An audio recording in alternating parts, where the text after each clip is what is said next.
Welcome to episode 797 of the Barcelona podcast, brought to you by the Blue Wire Podcast Network. I'm Dan Hilton, and of course, with me on this wonderful, wonderful Friday, if you're seeing or hearing this, is Diego Larin of D-Spot and Turtles y Tacticas. And Diego, all right, your turn for your introduction. I think we've got this thing where, I'm on my thing with my audience, you're on your thing with your audience, but I also noticed that I've gotten a few notes from my audience that like, hey, Dan, if you're going to stop talking on the watch along, I'm going to go over and watch post game with Diego. So we've had a little bit of cross pollination on match days, which is kind of what this whole collaboration is about. Yeah. No, absolutely. Listen, welcome to D-Spot. D-Spot, of course, for Barca fans, once again with this collaboration with Dan from the Barcelona pod. And listen, I really enjoy the watch-alongs. I tuned in yesterday briefly while watching the game. I actually have my family from the U.S. over.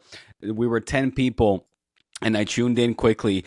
And, those watch-alongs, man, like it's just something that I can't muster up consistently. Like you do those consistently. You do them for every match, right, Dan? Yeah, on BigUp. Yeah, I mean, thank you for the Big Up, you do it every single time. We Much respect, man. Well, yesterday too, and I'll probably have this either on the channel or the Patreon, the halftime, and I appreciate Encore and T-Men's coming on with me. We did a big tactical breakdown using the tactics board over on Big Up for that with one of the features they have.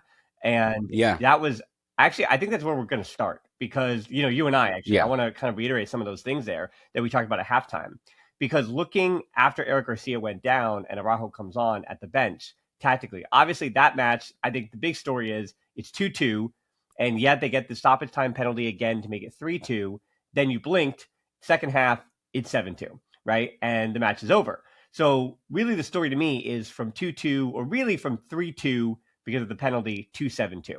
That's that interim period, right? The second half, the first 15, 20 minutes of the second half, that really is the story of the game. And in that story, and I think this is where we talked about on the tactics board, and I want to again go over with you again right now, is that Hansi Flick looking at that bench. Yes, there was Ferran Torres. Yes, there was Olmo. Yes, there was Xavi Aspar, and obviously the players that we saw later in the game. But truly, and we knew this, the result and the change, whatever was going to have to happen, was going to have to happen with the 11 on the field at that time. They were going to have to go back and start the second half basically with the same 11, not basically, but with the same 11. Hansi Flick was not going to change anything radically. So how could you tinker with the exact same players on the field and have something better? Because I think so often, us sitting at home go, well, if you use this player, this will change this because this is a different profile. So you're looking to do something different. But how do you tweak things when you've got the same assortment of players? And that's what Hansi Flick did. And it could be for me, I mean, I don't know. I want to know your opinion about it, but it was kind of twofold where very much like almost every other team has done in the second half of games against Barcelona in the Camp Nou since they returned. This is the first 7 years later knockout for Barcelona at the Camp Nou, but very much like all the other teams this season at the Camp Nou, in the second half, the press is slowed. No matter how good they've been, no matter how much they've run Barcelona down, that being Barcelona, have kind of ground teamed in the ground in the second half of games. But that's kind of not an excuse because they came out flat in the second half as opposed to, slowing down around the 60th or 70th minute. No, Newcastle came out flat and Barcelona found space better. So I know what I saw. I'll reiterate that. But what did you see?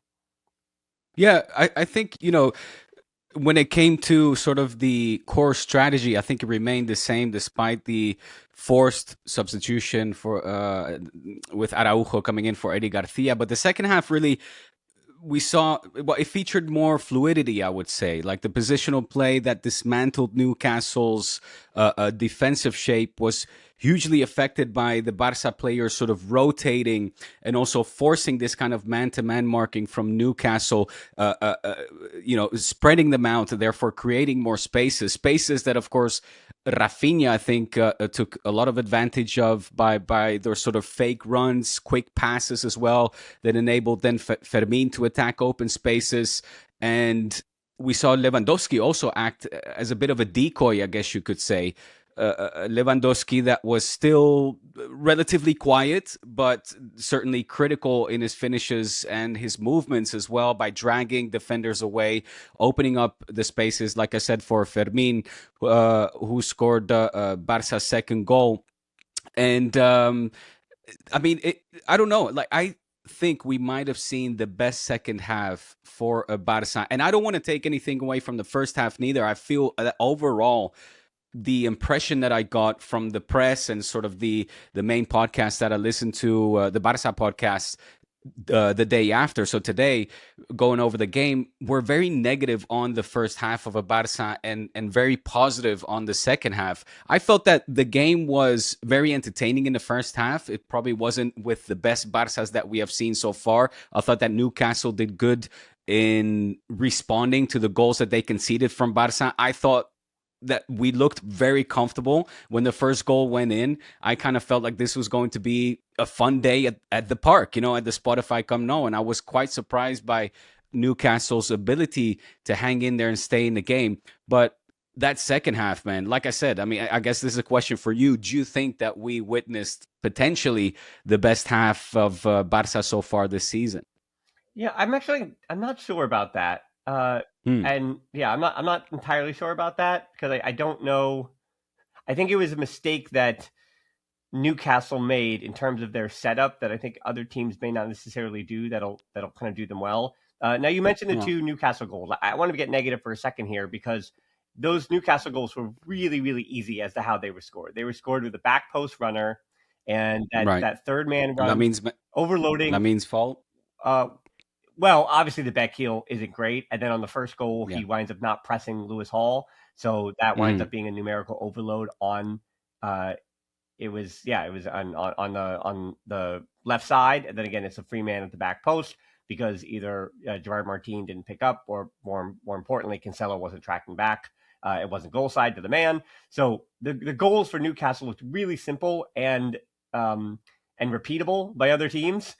So that would be my issue. And so I think I was a bit frustrated, because when I'm watching the post-game stuff here in the US, a lot of those pundits, again, when we talk about, watching on the studio shows, they've got 30 seconds or a minute and a half to break something down. So what do you think they say? They say, Barca's high line, they play with fire. Yeah. I just don't see how they can keep enough goals out, and this isn't, it's not repeatable, that you can continue to outscore or whatever. But the problem with that thought is that it is repeatable, though. Like, the way that Hansi Flick does play, and his line of confrontation, again, does create the opportunities and the chances for them to score 7. And I thought they could have even scored 9 in that game, because again, we have the Lamine Yamal miss where he skied it over, and then we had the Lewandowski miss in the first half. So if those two, which were the, we'll say, 8th and 9th best shots for Barcelona on target, and better than any other two that Newcastle had, then it winds up being 9-2.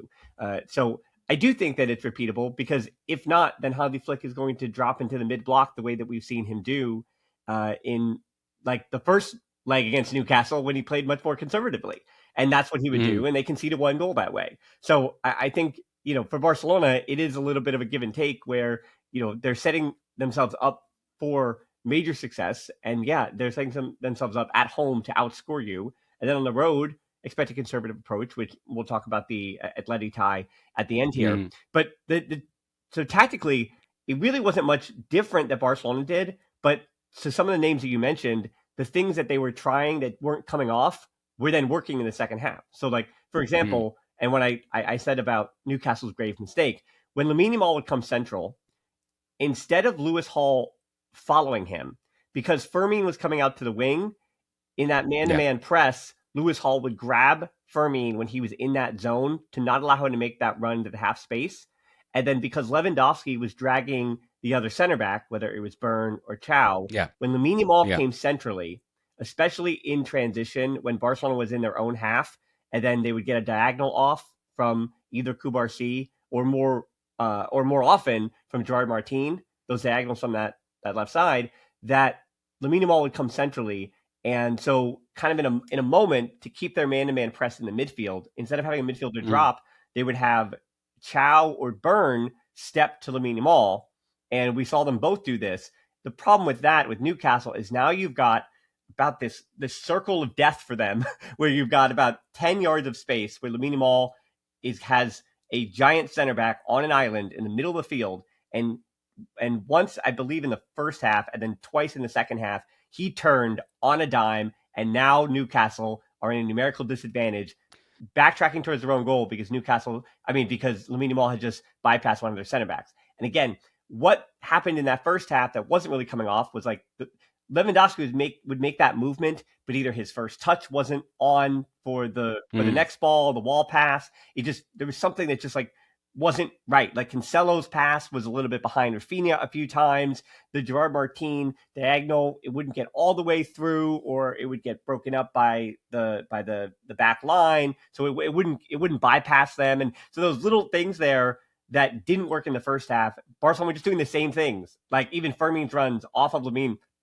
into the half space, those were then working in the second half. And then other little stuff, like again, the 5-2 when Lewandowski scores on the header.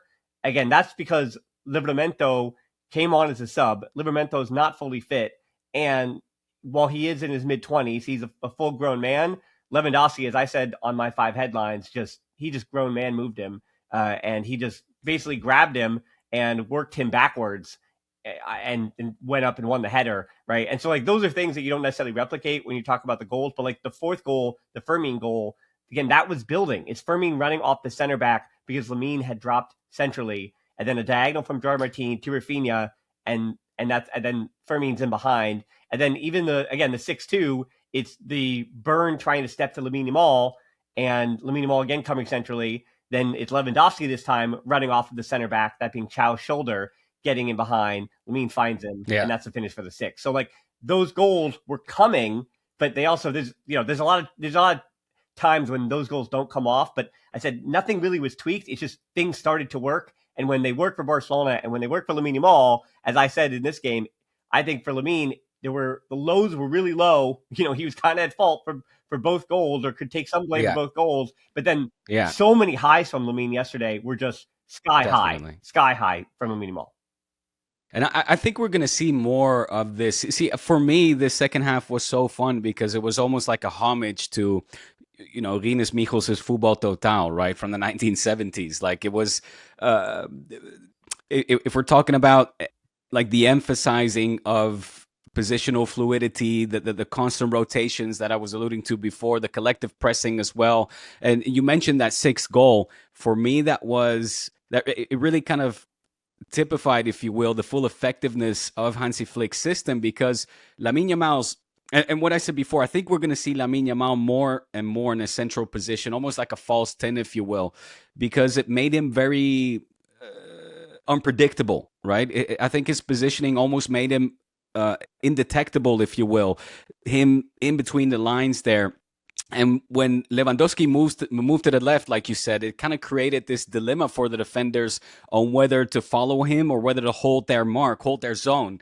And this created like a free lane, basically, that Barca knew how to exploit with these incisive passes and runs, which were reminiscent of even the Guardiola days with the false 9. And it was, like I said, it was just a very fun, entertaining second half that I hope we're going to see repeated more often, because it just worked to perfection, man. And I think if we're playing like that, yes, of course, we're going to concede goals. We know that by now. It's not a hot take anymore to talk about the high defensive line. And of course, it will remain our Achilles heel, and it will remain the narrative and a talking point for all of the pundits whenever they want to blast Barca when we are, either losing a game or whatever the result will be in the future. But it is also...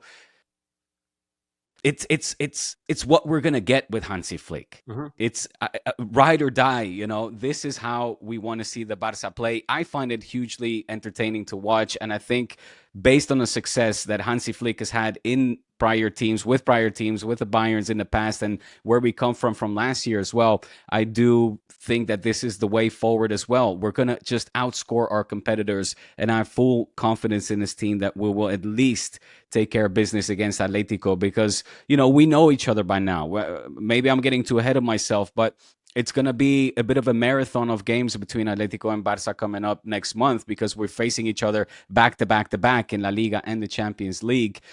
Two of the games will be played away in the Wanda Metropolitano. It will all come down to how this team will approach those games. Of course, La Liga will be less significant, if you will, for Barça, given the 4 points clearance where we have at the moment with the second in the league. But how we approach that second leg in the Champions League will all come down, of course, on the result that we will be able to obtain in the first leg in the Camp Nou. And, our mentality, mental, fortitude as well, our mental strength, how we approach that game against, also an Atletico that I think is sort of peaking at the right time of the season. I'm not taking anything for granted here. I'm not taking anything away from Cholo Simeone's side, who is obviously very, very dangerous. But I'm very doubtful that we will see a repeat of the 4-0 that we saw in the Copa del Rey semifinal in the Calderón, in the Wanda Metropolitano. Well, yeah, to your point, I think that again is a worry even about the league game, that Real Madrid, to their credit too. I mean, Real Madrid were not say hot garbage, but they did not deserve a bunch of the results that they got this season. And Real Madrid were not their best in the first half of the year, but they in the last 3 weeks have really rounded into form. And so I think, the big question, obviously, as we start to look forward, I've got some big questions based on the game we just had against Atleti. Well, to talk about all three of them at the same time, Barcelona, Real Madrid, and Atletico Madrid. Whichever of these three teams comes back from the international break, because the international break can kind of mess with that flow, mess with that consistency, and you never know if you lose a player or two. So if all three teams come back in the same form that they're in at the moment from the international break, then everything is up for grabs, and you've got hotly contested everything, right? And obviously Atleti, Courtois is out for 6 weeks. Courtois is out for 6 weeks, which could affect Real Madrid, but and that's the question for them too, right? We watched them against Man City in the Champions League, and they were definitely up to that one. But we also know when they come back to Spain, they don't always get up to them, and so they get up for the Champions League, and that's their secret sauce. And so, that'd be a question for Real Madrid. Can you, without Courtois, while the team is Champions League, let's go, let's get another one. Can you do that in the league? But to speak of Atleti, now, the home leg, the first leg is at home for Barcelona at the Camp Nou. And then the away leg is the second leg, because now this is kind of dumb. Atleti, so dumb. So Atleti took the fourth spot in the league phase from Tottenham. So they're technically the higher seed against Barcelona, which means why the only reason you finish top 8 is that you don't have to play in that first knockout, which I guess is a reward enough. But the point is they're home for the first leg, and people are saying that's a disadvantage, and I hear you on that. But I think in this case, because these two teams know each other so well, there's no feeling out period. And I actually, the more I sit on it, I think it actually might be a little bit more of an advantage, because again, we just saw this reverse of this in the Copa del Rey. So if Barcelona go out and they smack them 5-2 at the Camp Nou, it's still all to play for if it's 5-2 at back in Madrid. But also it's the advantage you gain at home and can build at home for teams that know each other. Again, it's the inverse is if it's two teams that are feeling each other out, which Newcastle and Barcelona already played this season, but again, not really. It's been months, it's been a while. They play in different leagues, but for these two, it's it's and they have a home. I mean, they have a league game away at Atleti the week before, and we go back exactly. To I always recommend Graham Hunter's book, Making the Greatest Team in the World. And in that book, he talks a lot about 2011 Real Madrid and Barcelona when they saw each other. What was it? 4 times in a matter of 5 weeks or whatever it was. And in that time period, there got to a point when it was home or away, it doesn't matter. It comes down to the two teams kind of block all the noise out, and it really is just the battle on the field. And that little boost you get from your crowd, sure, but from match to match, it's almost a continuation of the story before. So regardless of your home and away, and that is definitely what it's going to feel like for those two. Yeah, I guess the only counterpoint is that for the second leg, if you're playing at home, you kind of know what you have to do. Hmm. You see what I'm saying? Like, I just hope that we don't see a Barca in the first leg coming out complacent, which I don't think we will. That it doesn't fit, the mold of this team. It doesn't fit their philosophy, their DNA. We know that this is a team that loves to obviously attack and score goals. So I don't think they'll be complacent when it comes to taking advantage or at least creating the opportunities. Whether they'll hit the back of the net or not remains to be seen, of course. But I would, if I'm Hansi Flick, I'm saying take this tie as 90 minutes and let's take care of business right here, Yeah. right now at home and try to capitalize on the opportunity that we're playing in front of our home fans, because we know that Calderon is a pressure cooker. We know the fans there are behind their team, from the first minute until the very last. It's a difficult stadium to play in. So let's not leave the task to be done, next week away, but let's take care of business here, right here now. All right, I got some questions for you, not necessarily about Mm-hmm. that match, but some of the things to think about after yesterday's match with Newcastle. For Yeah. starters, Gerard Martin is a player that You mean Gerard Maldini? is a player that I think I have, not to say gotten, I like everyone else, was not prepared for him to become who he's become at center back. I Yeah, wasn't. no shit. I wasn't. Like, No, I still don't know how to conceptualize. I don't think he was. Well, right. Like, I mean, even because people are like, oh, Fermin, and they talk about him like this underdog story. And yes, you're right. He had his breakout at Linares but he was 20 years old. And like, I have, at least for him, I have the receipts. Back when he was with Cadet A, the U16s, I did a La Masia profile back on him, like way back in the day. And so, Nice. like, because he was a terrific attacking midfielder. His whole thing was just like, this guy is so much tinier than every other player in the field. How is he possibly going to manage as a professional unless he grows? And you know what happened? He grew. And the Hmm. talent he had grew with him. It's not like he outgrew physically, couldn't do the things he did when he was the most diminutive player on the field. And so, again, for him, at least I have the receipts of being like, yeah, he was this big talent, but he wasn't necessarily seen as having a future because of his size. And then when his size caught up, then the talent remained. And so for him, I have the receipts. For Gerard Martin, he arrives from Cornea B, and he's 21 years old, or he might have been 20 at the time, and then he turned 21 when he's playing with Barca Athletic, and he was one of their average players. Like, yes, he was a starter, but it was like he's a he's an we'll say overage third division left back coming in to fortify the team.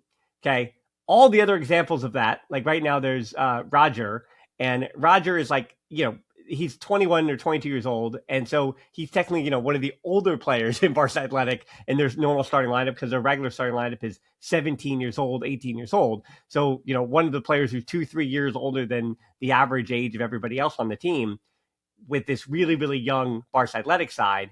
Gerard Martin again was like technically one of the overage players at 21 years old, and I just watching Mm, him, he was fine. He was defensively assured in the third division, and you go, what if that is going to possibly translate? Because even in the third division, he wasn't like, he was okay on the ball, and he had a pretty decent final ball, but he didn't often get into the final third.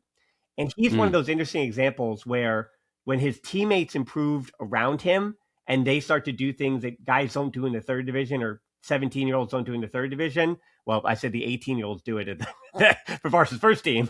But, when you have the talent raises around you, the very calm, confident, consistent game that he had is translating, but also growing. And so this move to center back, which is a position he played in when he was younger, and then mm. coaches went away from that when he went to left Yeah. back. I wonder, having watched him yesterday, and I go, if you plug Inigo Martinez in for Gerard Martin into that game against Newcastle, I think you might even lose this much. I mean, I'm talking to Inigo Martinez now, the player who played Mm. for Al Nasser, right? Yeah, Al Nasser, right? With Cristiano, right? Yeah, Yes, yeah, yes, yes. Al Nasser. Yeah. So I mean, is Gerard Martin now having at this point a better season than Inigo Martinez would have had this season? That's kind of my question for you. Wow. I mean, I think in terms of, I don't know. That's a good question. I think in terms of like the wow factor, like you said in the beginning, it's caught us all by surprise, the season that Gerard Martin is having at the moment, especially how he finished last season when he was, caught in that little, let's call it a foul, no foul call when Dumfries took the ball away from him. I felt like he was getting criticized quite unfairly. I was curious to see how he was going to be coming back from that. Luckily, he had the summer, of course, to forget about it and get over it and hit the ground running and again, catch us all by surprise. I didn't see this coming. Before Gerard Martin moving into a center back position, I actually thought that Hansi Flick was going to use what's his name, Álvaro Cortés of Barça Athletic, right? He just extended his contract. He hasn't made his first team debut yet. You talk about age. You talk about seasoned Barça B players. This guy's 21 years old, and left-footed. I always forget. Left-footed as well. Right-footed, exactly. But no, he's left-footed. Yeah. So I actually thought that we were going to see him being used and incorporated in the first team before Gerard Martin will get slotted into that position. When he did, it felt like it was improvised. It felt like it was like a forced move at the time. But he's surpassed our expectations. Now, to say that he is performing better than an Inigo Martinez, I don't know if I can go that far, just because right now you're kind of catching me off guard. I would have to study it a bit further to make such a definitive claim, let's say. But to say that we can bank on Gerard Martin to continue to be one of the, if not the starting partner next to Pau Cubarsí, I think he's doing all the work. What more would you want from him, quite frankly? Well, I think it's telling that Flick yesterday, and we talked about this in the tactical breakdown at halftime, that one of those options would be to give a little bit more to Lamine Yamal to allow him to move more centrally. You would have taken Cancelo from the left spot and put him over at right back, shifted Araujo over to the right center back spot, Cubarsí to the left center back, and Gerard Martin over the left back. And that's what you could have done, right? To try to deal with some of the press resistant stuff and almost hide and protect Araujo even more in the middle there with the ball at his feet. But I think, again, very correctly, when we just broke down some of the goals, having Gerard Martin being able to play those diagonals from that center position, and then Cubarsí be able to do the same thing on his right foot. And I had said on the watch along that I don't want to take, Cubarsí, you lose too much when you move him from right center back to left center back. You lose just that extra, when the ball has to move quickly to break through pressure, especially man-to-man pressure, you kind of want Cubarsí's dominant foot on that right side. And I said it through the lens of Cubarsí, but in actuality, come the second half, it was Gerard Martin's diagonals and ball playing where, he gave Pedri the relief that Pedri wasn't getting in that first half. And Pedri was able to find that space because now Gerard Martin was going to break through that midfield line. And now Newcastle had to be a bit more aware of him. Their positioning is shifted a bit, and now Pedri has those 5 yards he didn't have, or those 3. Well, really, for Pedri, he had those 2 yards that he didn't have in that first half. And so, if I rethink that, it was like, well, no, it's actually you want to keep Gerard Martin at left center back because of those angles. It's if we're talking about an angle game, and Cancelo, we're just going to live with whatever he does at left back, and same with Araujo. In this instance, we're not relying on our fullbacks to break through that pressure because of the man-to-man marking that Newcastle was doing to, again, it was Joelinton on Bernal and Ramsey on Pedri. And they did a pretty good job. And we also saw, of course, when Lewandowski scores that goal, it's no surprise that Tonali was sitting there, had just come off the field. And then all of a sudden, again, this is also the margin of the Champions League. One guy, it just shows you how essential that one guy can be to set up. And so Diego, this is, when we're talking about one guy, there's this guy named Frankie de Jong who will be coming back. And I had said almost offhandedly, the assumption I have is that de Jong will walk back into the starting lineup and put Bernal on the bench. Yeah. But, not so sure anymore. Are we just, am I just saying that? Am I just saying that because that's the expectation of de Jong's status in the team? And it's like, I feel like, I feel like because of social media, and this is like, I'm like social media branding this, I feel like by saying that de Jong walks back, if I say de Jong doesn't walk back in, it's a disrespect to de Jong.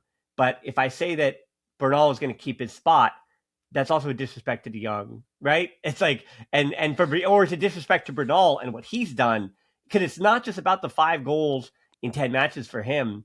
It's just that, he's a big body. His rest defense is better than de Jong's, but with the ball, you do lose a little bit of something. Like, I mean, looking at the stats even from yesterday, Barcelona had, I think, less than 340 total passes, which I didn't take the time to look at this, but I'm interested to know the last time at home they had less than 400 completed passes. And it wasn't even a little bit. Like, it was 60 plus less than, or let's say even like 350. I want to know the last time that Barcelona had 350 completed passes or less at home. And that's to do with Bernal in the midfield. And obviously the man-to-man marking kind of slowing Pedri down a little bit. But Barcelona were very, very, they were very forward. They were very direct. They were willing to get vertical. And so, yes, they're at home. They were completing obviously more passes than Newcastle. That's the expectation. And they had like 60+% possession. But the point is, like, completed passes were just not the same thing. And the composure with that Pedri de Jong pivot is different with Bernal than Pedri. And I guess the bigger question is that better? And or is that something that you do at home? Like, does Bernal start at home and then de Jong starts away because of, you know, what the goals of the game are? Interesting. Right? I think. Yeah. I mean, I've thrown a lot at you, but I think let me re-simplify the question, because people hate when I do this. I mean, my apologies to my fan base that I ask a question and then I ramble for 4 minutes and then I ask a question again. So let me ask the question very, very distinctly. Does de Jong take Bernal's starting spot when he comes back? My answer is no. And the reason I say that is right now, I think if you're a Hansi Flick, you're looking at the breakout of Bernal in that starting 11 and getting so comfortable, not just comfortable within the starting 11, but so good at his position as well, that I would say, okay, I'm going to base this on meritocracy. You know, whenever we have these kind of discussions about starters, deserved starters, Ivan Rakitic's words sort of echo in my brain from that time, and I'm going back quite a few years here, but where he said in an interview, he was asked about a certain player coming, the arrival of a certain player, and he said, well, I don't know what he would be doing here because I already own that position. And I'm translating here from Spanish, probably badly, but he was basically stating the point that, well, that's my position, that's my spot, and I own that spot. So what is he going to do other than just sit on the bench? Something that really struck a wrong chord with me because, again, that word meritocracy, right? So if I'm Hansi Flick and I'm welcoming back a Frenkie de Jong right at the right time of the season as well, I have more depth, I have an excellent and talented player with all the experience, bags of experience, and that I know I can, you know, what I can get out of. But right now I'm saying, hey, let me see. You know, let's see how fit you are. Let's get you back to match fitness. Know that this is now una temporada muy exigente, like a very demanding phase of the season. I'm not going to force you back in a starting 11 neither right away. So let's take it little by little, see how you are in practices. But also I want to see how Bernal is going to continue to evolve, because right now, hey, I mean, this kid is the next coming of Sergio Busquets, and I don't want to stop that and stunt that evolution either. And, you know, with regards to the passes, I had to look at it myself. Here on SofaScore, they have, you know, precise passes, call it 400, 399 for Barça, to call it 200 and 198 for Newcastle. So Barça doubling those precise passes.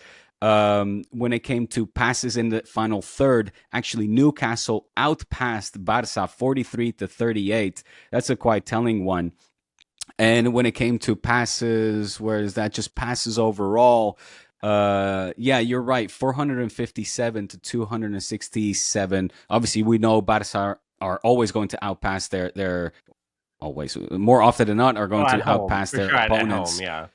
At home, yeah, with a 63% possession. Jesus, a bit of a tongue twister that, to the 37% for Newcastle. Yeah, I just want to correct this. Yeah, so what you're saying, I can't read. What you're saying is that those numbers would improve with Frenkie. So I can't read. I thought it said 349. It says 399. So I'm going to work on my reading skills. But it's still less than 400 passes, which usually Barcelona. Right. Which, and you're saying with Frenkie, those are boosted. Well, at home, they've averaged like 500 plus 600 passes at home. But I guess my question would be, are like, what kind of passes are we talking about? Are these, progressive passes? Yeah. Well, yeah. I mean, I think you ask about composure, and you ask about when Barcelona are on the back heel in a match, like, because I will say in that match, like, Barcelona still won 7-2, but there were two very distinct, we'll say, eras, and you should expect it in the Champions League, by the way. Same thing with Atletico Madrid. Like, teams are good, and I want to always remind people the other teams are good. Some teams aren't. Like, sometimes you play teams and they're just not good, and it's 90 minutes of torture for them. But other teams are good, especially in the Champions League, and you should expect that other teams will get the momentum even at your home for a 15 to 20 minute stretch, at least once or twice in that game. Yeah. And Newcastle had two, like, the PK for Barcelona came against the run of play. And so, like, on FOTMob, you can see the chart as to, like, who's kind of dominating the game and where they're dominating the game. They have that little, I don't know what to call it, like the momentum chart or whatever. And you could clearly see before Barcelona scored the PK at halftime that the momentum was in Newcastle's. That penalty changed the game for sure. Exactly. Yeah, so it was a momentum shift. They had taken that being Newcastle momentum. So, but they had done that, by the way, not after they had scored the second goal. Like, it still took like 5-10 minutes before Newcastle started to take a little bit of control. And same thing in the first leg. Like, Barcelona controlled so many parts of that game, but there was that 15 to 20 minute stretch where it was Newcastle on the front foot. And so against good teams, you're going to just have to survive that. And I think that's the only, let's say, pro De Jong argument, that De Jong Pedri does help you kind of Can De Jong Pedri, does that take that 20 minutes of momentum shift for the other team, and does it turn it into 8, right? Like, does it minimize, we'll say, the damage? And I also think that Barcelona were missing in the first half De Jong's ability to dribble with the ball and to give some relief to Pedri in a man-marking system for the opposition. So I think because Bernal and De Jong are so different with their profiles, because they are, they're so different, it then puts the onus, I think, which is where we want the onus to be, it puts the onus on Hansi Flick to be the one to decide, well, I think De Jong, based on this team, is going to suit us better here, and Bernal is going to suit us better here. But I also think because Barcelona is still in the Champions League, and they don't have, I mean, there's only one match left of Copa del Rey anyway, so they got as far as they could in that competition without just the final, and still in the Liga. But it's important because Atleti, you look at the agenda. Yeah, it's important for Atleti, but I'm saying for Barca, right. There are also enough matches throughout the remainder of this season where, we could go, well, Bernal went 90 last time. It's time for De Jong. And I think it's also possible that we're not really thinking of those things. And I think we always do kind of minimize when you have enough of those healthy players, and if you have 15 starters, right, that we kind of minimize that injuries are always happening. So it's like, at some point, if you have the option and you have 3 starting defensive midfielders or three starting pivots, you could always start 2 or 3 of them, and it's not a big deal, because then on the weekend you're playing against whoever competition, and then Bernal starts that one because De Jong started midweek against Atleti, or or De Jong could start in the away match against Atleti in the league, and then the next week at home Bernal starts, and then and then the second leg De Jong, right? And it's like, sometimes you and I are sitting here and going, well, who is the perfect 11? Who's going to get the job done when push comes to shove? But in a 2-legged tie, 180 minutes is where it comes down to. So it's like, what role are these players going to play? Which kind of brings me to Pedri. So, sorry, let's finish there. Would you? No, but I'm sensing you're more inclined to use Frankie maybe at the Camp Nou and Bernal in the Calderon, or what are you saying? Flip that. I would be, but also it's like, for the De Jong also will likely not be fully fit or match fit in time for the league match. So again, it also comes down to fitness. So if De Jong comes off the bench for that one, then I think Bernal still starts at home. And then De Jong starts, depending on how the first leg goes at home, De Jong then starts the second leg of the Champions League away at the Wanda Metropolitano. So that would be, I think that's kind of, if my gut was like, how would that set up based on fitness? That's how it would set up. Bernal would start the first 2, and then De Jong would have that return leg, I think, regardless of what the scoreline would be. Also, like, Pedri, by the way, at the moment, he was one of the only 2 guys from yesterday where I'm like, he was kind of held out of that game for a bit. And for the last 3 weeks, since Atleti in the Copa del Rey, Pedri looks tired. He looks fatigued. He looks exhausted. Yeah. And I would like to see, for Rayo this weekend, Bernal and Castado with, For sure.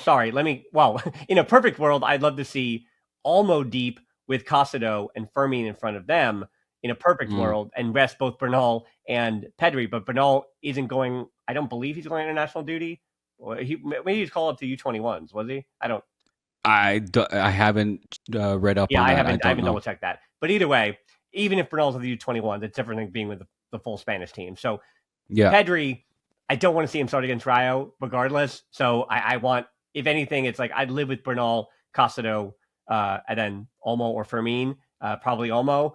And then, then just don't, just Pedri, let's not touch him. Because I think it's also a reminder too that people are like, we got to get Lamine Yamal off the field yesterday, and obviously the injuries to the Garcias didn't allow that to happen. But also, it's like Lamine looks fine. Like he looks like he could go the 90. What is coming out in the 82nd minute as opposed to coming out, then the extra 10 minutes there. Yes, it adds up over the course of a season, and more importantly, over the course of a career. But Lamine Yamal and Hansi Flick, like nobody's thinking about 29-year-old Lamine Yamal at the moment. That's not on everybody's docket. But for Pedri, he looks fatigued, looks tired. Get him off the field against Rayo. And I mean, I would also love to hold Juan Garcia out because, yes, he has no injuries. That was reported by the club today. It was reported yesterday 2 to 3 weeks, and now it's 0 weeks. It's 0 matches. I still think against Rayo. Oh man, you're gonna go with Szczesny, huh?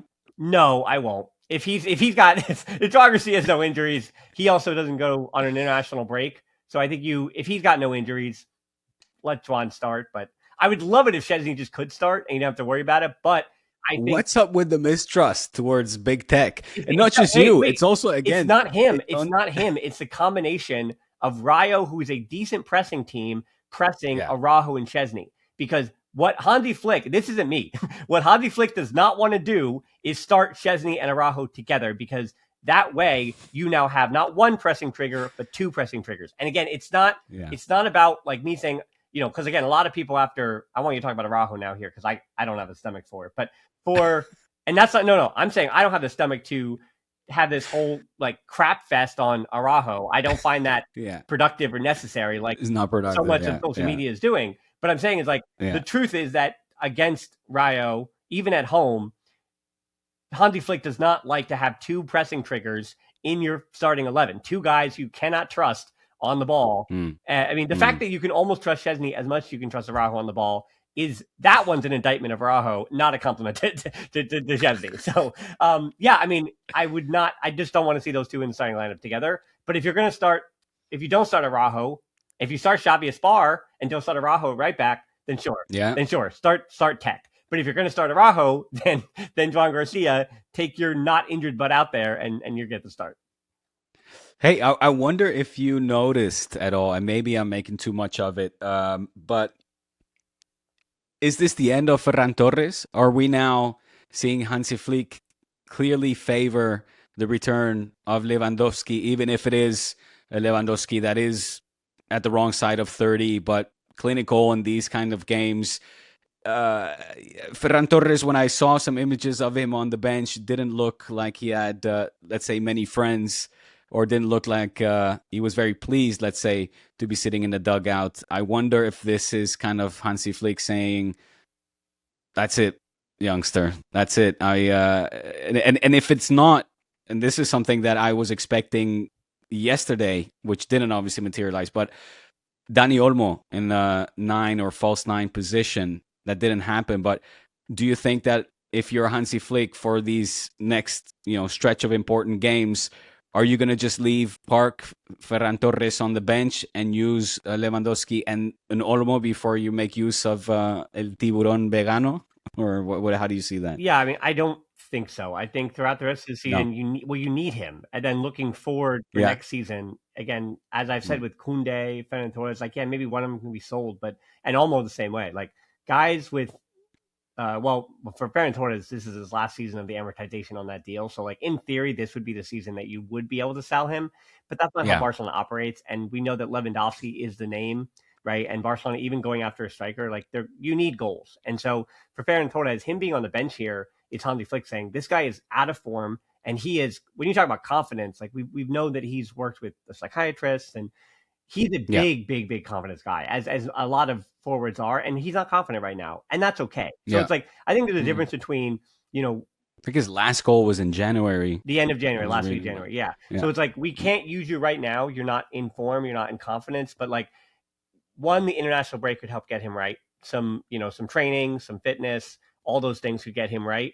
And he could come back in the league. Maybe not in the big matches, but it's also, again, based on the opposition. Like against Dan Burn and against Chow, like, I didn't need to see Ferran Torres. Like I knew that in the preview, talking to the Newcastle, like John from the Newcastle podcast, that like against those two big bodies, you need a guy who still, even his age, is elite with his wrestling with big bodies. Like that is what Lewandowski still is, about dragging out and being physical, right? As opposed to turning and running into space. Because we saw the runs into half space came from Rafinha, they came from Fermin, and that was it. And then Lamine Yamal, it's your job to feed those two runs into the half spaces on either side, or it's an overlap on the left side from Cancelo. Those were your options coming forward, using the wings, because the middle of the park, especially with those man-to-man and those big bodies in the middle, which is like, okay, we have to win the midfield by winning the wings, right? And that was Barcelona's strategy. Against other teams, that's not going to be the case. And you could do Ferran Torres, get your movement in the box, and score one of these. Because I think with a striker like Ferran Torres, he's out of form until he scores the next one. And then he sees the ball go in the back of the net, and you can break through that. Like Lewandowski, with what he had done even over the weekend in that start against Sevilla, right? You look at his misses against Sevilla and you're going, oh man, that guy's out of form too. Like, how could you possibly start him? And we saw how hard he pushed in the first half of those goals. And then obviously that first goal for Lewandowski was in, and then how easily that second one went in. So it's like, I think with forwards, you're on this tightrope, but there are going to be opportunities in the league, especially, or even the international break, for Ferran Torres to regain some modicum of confidence. And so, yeah, if it's Lewandowski in the Champions League because you're against, well, it's Atleti, so that's, but like, let's say hypothetically, I don't want to speak this, I'm trying to speak this into existence. You get by Atleti, and now it's time for Arsenal. You start Lewandowski against Arsenal, right? Like, it is, once again, you go back to being, who is the personnel for the other team, and who's the best player to start in that circumstance, in this big match. So you start the guy who's best in that circumstance. And with 3 matches against Atleti, I mean, Ferran Torres might start one of them. Like, he might start the league one on the road, where you're going to try to take advantage of some of that space that Atleti is going to allow you. And you also look at the profiles that Atleti are going to have in their starting lineup with their center backs. It's like, you do trust Ferran Torres a little bit more. I mean, for as good as Pubiol and Hansko have been, like, Pubiol made a mistake. I mean, you look at what Pubiol and Hansko did in that home leg against Barcelona, in the Copa del Rey with the 3-0. So it's like, there are windows there for Ferran Torres. I think he'll get his chance. And we also keep hearing the rumblings that Dani Olmo was going to play the false 9, and yet he still doesn't, right? So it's like, I think Hansi Flick just kind of has that ace up his sleeve as a threat, but in truth, it's going to be Ferran Torres and Lewandowski to ride out the end of the season. And also a reminder that Lewandowski can't start the rest of these games, the rest of the season. He can't.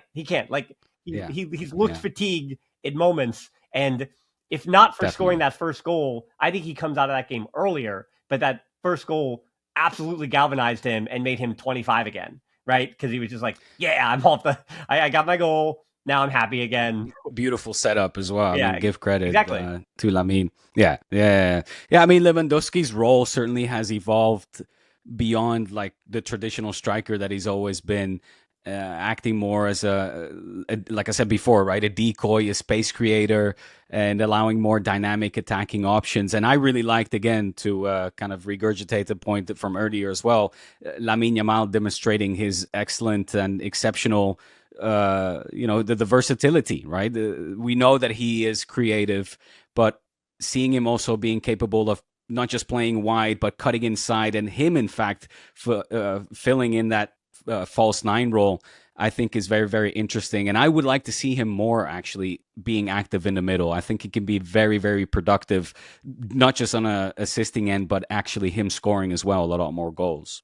Yeah, I mean, Barcelona, as much as we just talked about Lewandowski and Ferran Torres, they kind of live or die by, as I kind of can go back to the big 4 of Lamine Yamal, Pedri, Kubarsi, and Rafinha. Like the big four, Yeah. when they're healthy together, Barcelona have a Yeah. shot. And then again, what Yeah. Bernal's added has been incredible. What Gerard Martin has added has been incredible. Joan Garcia in net, obviously, is just such an upgrade this season. And yeah, it's funny because 8-3 on aggregate and a 7-2 yesterday. It feels like, how do I say this? You and I talked right after the 3-0 second leg in the Copa del Rey. I actually had more confidence after that one than I do even this one, because I feel like we can kind of pinpoint where Newcastle kind of fell apart and it all kind of went haywire. Whereas the 3-0 against Atleti, I go, they could replicate that, and that can happen again and again. Like with the 7-2, just again, it feels like it got away from Newcastle quite a bit there, and it wasn't like For a sure. 90 solid minutes from Barcelona, but they capitalized on the moments they had to, even despite having some misses in that game. All right, Diego, I will give you the last word here. So as we kind of wrap this show up, any other thoughts that I missed? I think, I mean, we really touched upon all aspects. The last one, I guess, was, we can all breathe a sigh of relief that Joan Garcia and Eric Garcia, for that matter, aren't injured and will be back and are available for action for this next upcoming La Liga commitment against Rayo, which, by the way, I don't want to take anything away from, because despite the fact that the Champions League, of course, excites us the most, we all want to reconquer that beautiful trophy, as Messi quoted once, to have that once again, be crowned ours. And after these long 10, 11 years, however long it's been. But La Liga is if not more important, we have to repeat success. We have to defend our championship status in La Liga, because that would not just crown us, back-to-back winners of La Liga, but then you'll probably know better than me. I think that's like 7 La Liga titles in the last 11 years or so. It's a dominance that, again, shouldn't be underestimated, particularly given the times. We're living in a post-Messi era. So to repeat domestic success in La Liga is of utmost importance. And Rayo's coming to town that, yes, is always stronger in Vallecas, for sure, but they're going to be a tough nut to crack. And I just hope that everybody is going to be, not just guns blazing, but mentally focused and concentrated at the task at hand, and not get too distracted by the, whether it's the upcoming clash in the Champions League or the international break, which sometimes tend to kind of stunt the momentum as well. So, yeah. That's pretty much it. Well, I think we're firing all cylinders heading into the international break. So, Diego, you and I are going to have to, we don't take a break though. So that's a good thing for us. So there's no break for the international break. There may be no matches. We take I take a week and a half or 2 weeks break from the watch-alongs, but the content machine continues. It's always hungry. The matches may stop. It is. The content you got to feed that machine. You do a good job. Like I said, I'm very impressed with your dedication to do these watch-alongs as well. I can't find the consistency to do it. I always have like some family commitments, someone coming, going, me having, but to do that consistently is it. I take nothing away from your effort. Well, I would say one of the things that helps me is I have like a 48 resting heart rate. So it allows me to, and I've seen you when you react. And for me, I'm generally a cool customer throughout, regardless of how many goals or what happens. So I think that kind of helps me. And also, again, my community over there has been so helpful to, again, shout out to Anchor and T-Men's, like being able to have other people come in and talk to me too. Like, for sure. Just talking to myself by the way, for 2 hours is a little maddening. Like, it is. When I finish, and then I go right away and I record the 5 headlines right afterwards. Yeah. I write them and then I record them. And so like my partner she can attest, like there's a moment where I just go, oh, and like you could see like, the show, the show is over. And then I just like, you have that moment where you just kind of decompress, go, okay, decompress, time to edit, and then so, yeah, I mean, that's kind of what you do. And again, I also am a broadcaster. I mean, so are you. Like you're a broadcaster, you do other work in front of camera. So, I mean, what it is. There's this, you get up to it, you bring that energy. And then when the camera goes off, you kind of like, you go back to go into your shell again. Totally. Yeah. But it's like, again, lives and these kind of long hours of streaming isn't easy. I was reminded again of, I did 5 hours for the presidential election, because I was, waiting for the Laporta acceptance speech. and which was never coming. And once he did the speech, it was so short because he had commitments with other medios de comunicación, other like media outlets, that I was like, okay, I might as well stick around because that speech was lacking so much in depth, and it wasn't very profound. So I was like, okay, well, let's just keep streaming. But it was exhausting, and then I was translating on the trot. But yeah, by the way, that's what I wanted to ask you. You're happy with the results? Laporta. I mean, I said it. I said it in my top 5 the other day that like I don't really back a candidate. What I'm happiest about is that democracy is a part of the club and it continues to be that way. And I said this months ago, even like the mandates of the president, for better or worse, are based on success. So once he won the domestic treble last season, and with the success that Hansi Flick has, and the way that Hansi Flick, has been his guy, he was never going to lose selection. The question was by how much. And I think Victor Font, probably, if he wasn't so adversarial, like if he had just kind of tried, because the first time not first time he ran, but last election, he ran with a lot of information. Here's my plan, correct, and all these things. And I think, he built that name recognition. So now he's kind of been in the consciousness for the last 4 years. And instead of kind of reiterating and doing the same thing, he got a bit more adversarial this time and kind of made it politics. Couldn't agree more. And so I kind of felt like with that approach, he took the wrong approach. Again, I'm not like, politics 101, but I think he took the wrong approach. And so when I saw the numbers, was it 28% to 27%, something like that, 28%, whatever it was. But he would like, Laporta was like basically like 68.8. It was like 69% to, And so, looking at those numbers, it's like, I was kind of not surprised that Laporta ran away with it. And then for your audience, my final thought, and I want to go back to the list that I actually wrote the other day. Like Laporta's mandate is going to be interesting because, again, and this is often the case with presidents of governments or whatever, their legacies aren't built on the time that they're in office. They're built on the decisions that are long lasting after the fact, that don't get tied to them, get tied to a future candidate. So it's like, there's whoever comes next, whatever man or woman comes next for Laporta, because again, this is his second term, so he can't run again. But the long-term deals with Nike, Goldman Sachs, the VIP seats, there are little things here like the levers, the libero payment. You hope that through his second campaign, those things are all just kind of put to bed and finished. But the risk and reward of the levers, the risk and reward of continuing to push forward with the stadium. But then you hear the financial reports from his team and the board, which you kind of believe them, that they needed, it was the stadium was earning $250 million, but based on budget, it needed to generate between 450 million in revenue. So they had to do the stadium now to make up for the COVID losses. So, it's for Laporta's first term, it was how was he going to approach the post-COVID era? And, yes, he took risks, but it looks like because he also I like that you call it post-COVID and not the post-Bartomeu era. Well, right. Well, because regardless of who the president was going to be, the post-COVID era was going to affect their books. Now, because Bartomeu made choices that exacerbated some of those issues and those decisions he made, sure. But yes, in the post-COVID era, there were risks that he took that, again, Font, when you saw his plan last time around, wasn't going to take those similar risks.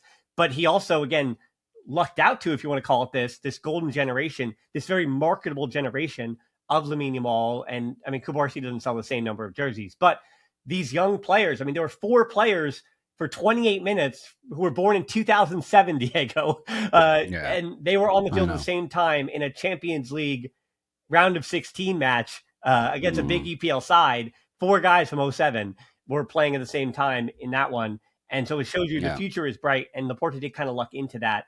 But all that said, like the risk of the levers seems to be that it might pay off for him. And again, you look at the Goldman Sachs stuff, Nike, if he can make sure that Goldman Sachs just remains merely investors and don't ever get a future stake in the club, then Laporta again will be galvanized. And it's funny you asked me this because you're there, like you're in Catalonia. Like if anything, you have a better pulse of the voting population especially the older, I actually had on the channel this morning coming out, I came out with something about FC Barcelona and its Catalan roots, like a reminder that the socios are still largely like based in Catalonia and are like older Catalan people. So the politics of the identity of the voter base is different than the global voter base. And as much as I've done my part and my work in understanding the mind of a 65-year-old Catalan man, like I've really done as much as I could to put myself in his shoes. His, like, the idea of like a single voter issue and what they vote for and what they choose to vote for is a little bit different than the conversations that are being had on social media with the global fan base. For sure. And I mean, it's you could even boil it down to a 65-year-old man living around the Corts. Like it is that, geographically, what's the word I'm looking for? Like it's very, the word escapes me right now, but it's the socios basically, especially because and that is a criticism I think that is well placed, especially in 2026. The fact that the electronic votes were not made available this time around definitely probably hindered not so much the outcome, but the amount of people that could merely vote. I followed the whole day, and you saw people driving up from Andalusia. They came from all around, not just Spain, but even Europe, people flying in from Germany to cast their votes. So those that really wanted to vote made the effort. But I think, given the digital age that we're living in at the moment, you have to make advantage of, you have to just allow as many ways. You have to facilitate the ways that people can vote, right? I think that makes a lot of sense. But it was never going to be any doubt in my mind that it was going to be Laporta. I actually had a chance to work directly for Font's campaign. They called me several times, and I have a very good friend that was part of Camp Rubí's campaign, where I also got the offer to participate in that. But my heart was so dead set on voting for, I call them sort of the lesser of the evils. I don't think, like, I'm not a Laportista by any stretch of the imagination, at least not this time around. I am a Barcelonista, though. And given the fact that I wanted what was best for my club, I knew that right now you just can't touch what Laporta is doing. You have to give it more time. And it's not so much giving Laporta more time, it's giving Hansi Flick more time. Like, Hansi Flick is really the one that won these elections. And I don't think that Laporta has done everything as bad as the Fonts and the other presidential, or let's say his opposition make it out to be. I think that he could have done things better. There's clearly nepotism. He's guilty of several things within the club. That's been, to be clear, though, that's also been my criticism of Laporta. But again, that also is not disqualifying, because my view of Laporta is that, yes, he's a bit of he can be like a bit of a rhinoceros sometimes, or feeling with certain things, like full charge ahead. And yes, there's some nepotism stuff there, but I have never throughout his presidency believed that he doesn't want the best for the club and makes choices, whether or not they're the right choices down the road or his legacy. But I do still always believe that he wants the best for the club, and that makes him a great candidate. I mean, I think all the candidates want the best for the club, but his approach to it and his magnanimous figure that he might be in negotiations, and again, a guy who battles for the club and the club's identity in the Spanish media, even, not that it matters, but like the fact that no, it matters. I mean, right. And then even his approach to do the thing to upset La Liga, then apologize later and work it out later. Like, is it frustrating? Yes. Is it effective? Mostly, actually. Or use Florentino Perez. Exactly. And then stab him in the back. So yeah, like, is it how I would do it? No, but does it work for Barcelona? Does it work for club? Yeah, maybe. That's why he's the president. So right. Yeah.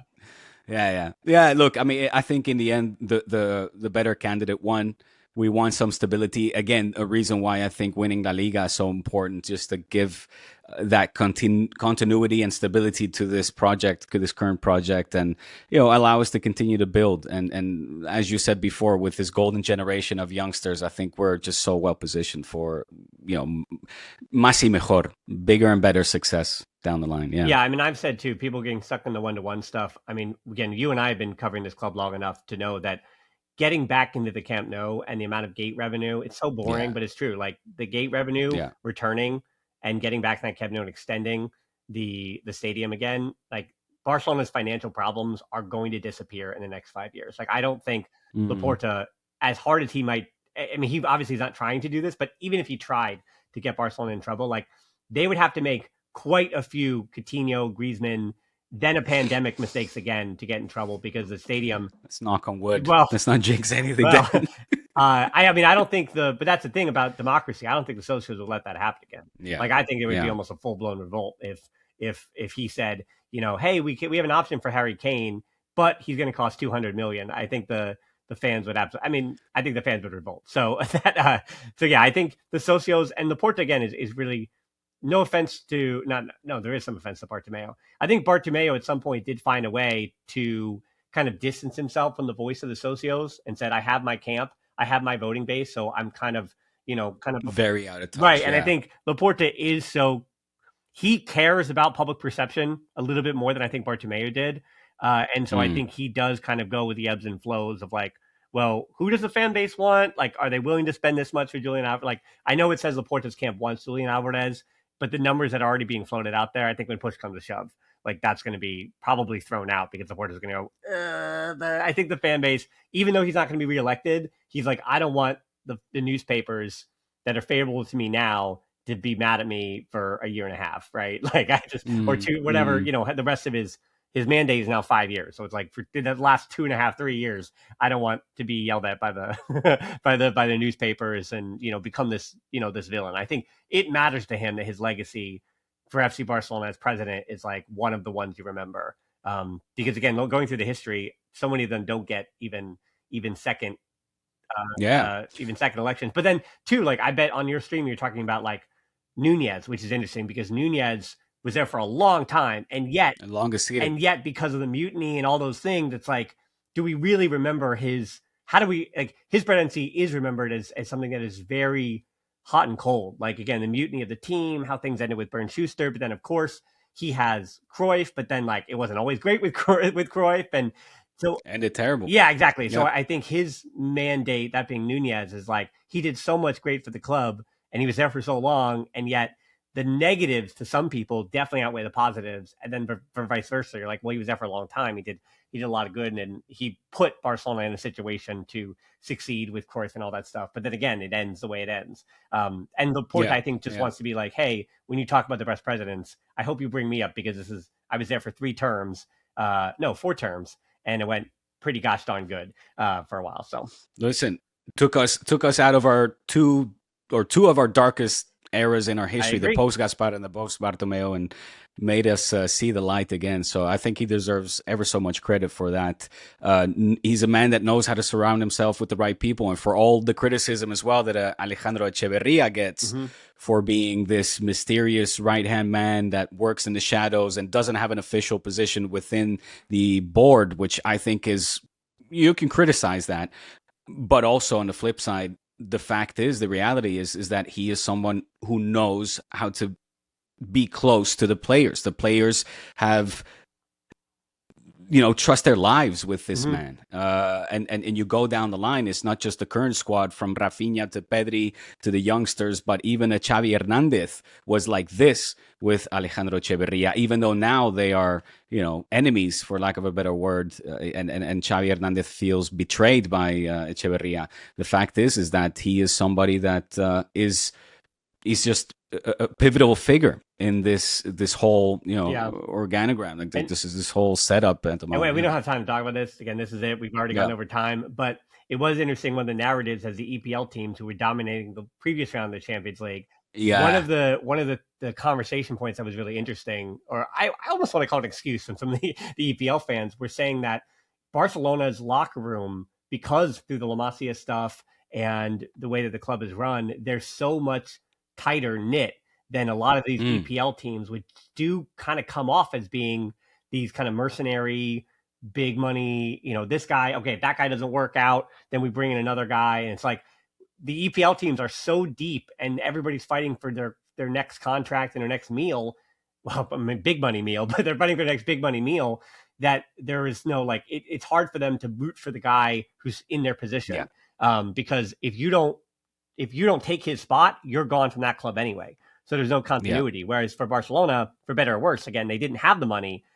Again, this worked out for Barcelona. They didn't have the money to be like, well, we don't love, like last season, like, oh, Ferran Torres, he got cold again, so we know, we're going to replace him in the offseason. Or Koundé, throughout the first half of this season, struggled for form, so they're definitely going to bring in a new right back, and Koundé's out. Like, it's just like these guys have had the opportunity to fail and fail for, like Araujo. That's right. Araujo would have been gone 3 times before if he was playing for an EPL team, sure. Right? But that locker room gets to stay tight because over the course of a season, with the financial issues that Barca have, they're going to need everybody, including the academy kids. So, Lewandowski, I know they're less than half your age, but like, and he reportedly has been always on board to be like, these kids, we need these kids, because I've seen, his Bayern squads are deeper than the one they have now at Barcelona. And he knows that, we need 18-year-old Xavi Aspar for, now we're going to see at least 5 or 6 quality appearances in big moments. If Barcelona are going to win the Liga, they're going to need 18-year-old Xavi Aspar, which is, again, a good thing. That's a positive of the club. So